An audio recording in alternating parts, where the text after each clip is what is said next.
नमस्ते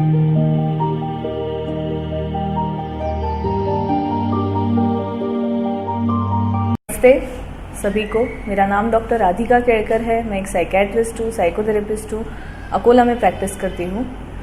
आज का जो वीडियो है वो सबके लिए है जो मेंटल हेल्थ के बारे में जानना पसंद करते हैं, जो मेंटल हेल्थ का महत्व समझते हैं, जो उसकी अहमियत समझते हैं और जो लोगों के मेंटल हेल्थ के बारे में कुछ अच्छा करना चाहते हैं।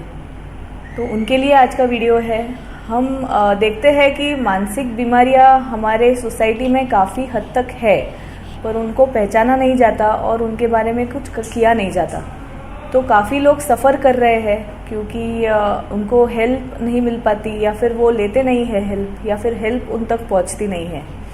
तो अगर आप इंटरेस्टेड है कि आप मेंटल हेल्थ लोगों की आपको अच्छी करनी है, तो ये वीडियो आपको ज़रूर देखना चाहिए। ये जो 21st सेंचुरी शुरू है उसमें काफ़ी स्ट्रेस है और मेंटल इलनेस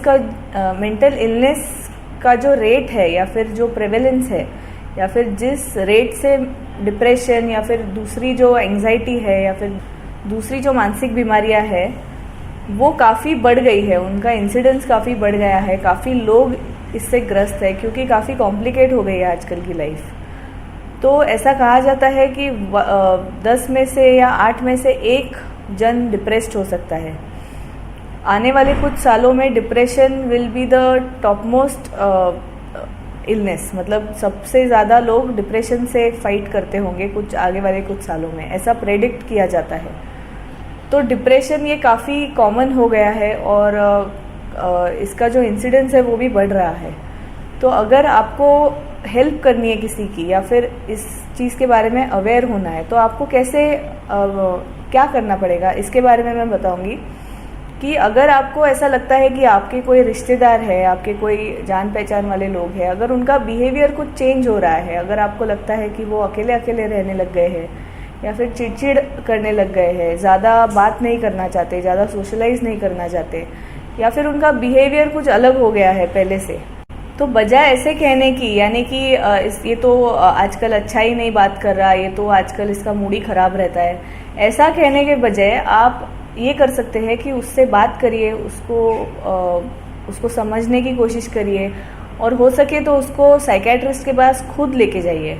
क्योंकि होता ऐसा है कि ये बातें निगलेक्ट होती रहती है। जिसको तकलीफ हो रही है वो भी कोई स्टेप नहीं लेता, और जिनको दिख रहा है कि कुछ प्रॉब्लम है तो वो भी कभी कभी हिचकिचाते हैं, वो भी कभी कभी बोलने में अवॉइड करते हैं ये सारी बातें, और बोलते हैं कि ये ऐसे कैसे बात करें, हम इतना प्राइवेट अगर कोई है उसको कैसे पूछे, हम कैसे उससे इतना क्लोजली बात करें।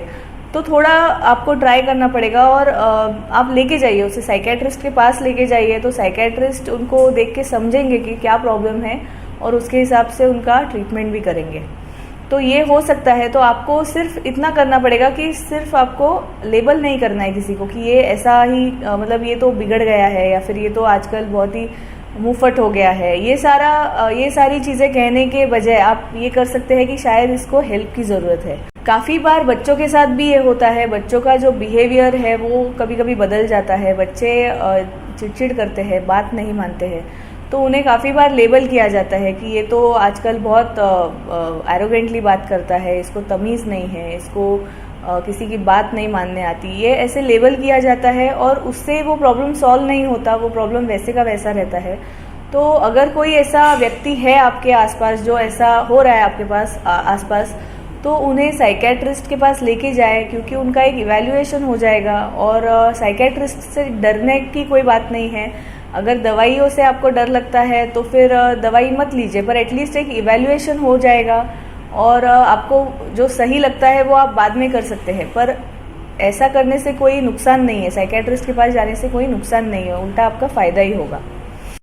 और एक जो इशू है, जो हम बोलते हैं कि सुसाइड का जो अभी बातें चालू है सुसाइड के बारे में, मेंटल हेल्थ के बारे में, तो सुसाइड अगर कोई करने वाला हो तो उसे कैसे पहचाने। ऐसा कहा जाता है कि जो लोग सुसाइड करते हैं वो पिछले 1 महीने में सुसाइड के बारे में कुछ, या फिर अपनी ज़िंदगी के बारे में कुछ ना कुछ उन्होंने किसी को तो बताया हुआ होता है। ऐसा कई बार पाया गया है कि वो कुछ बातें करते हैं उससे रिलेटेड, पर वो पकड़ी नहीं जाती। यानी कि ऐसा कहना कि अभी क्या ज़िंदगी में क्या रखा है, ज़िंदगी में कुछ रखा नहीं है, या फिर मरने के बाद क्या होता है, इसके बारे में बातें। तो ऐसे कुछ कुछ साइंस वो इंसान कभी कभी दे जाता है, पर वो कैच नहीं कर पाते लोग उसको हंसी में टाल देते हैं कि अच्छा ठीक है, ये तो कोई बात नहीं, ऐसे करके वो निकल जाती है बात।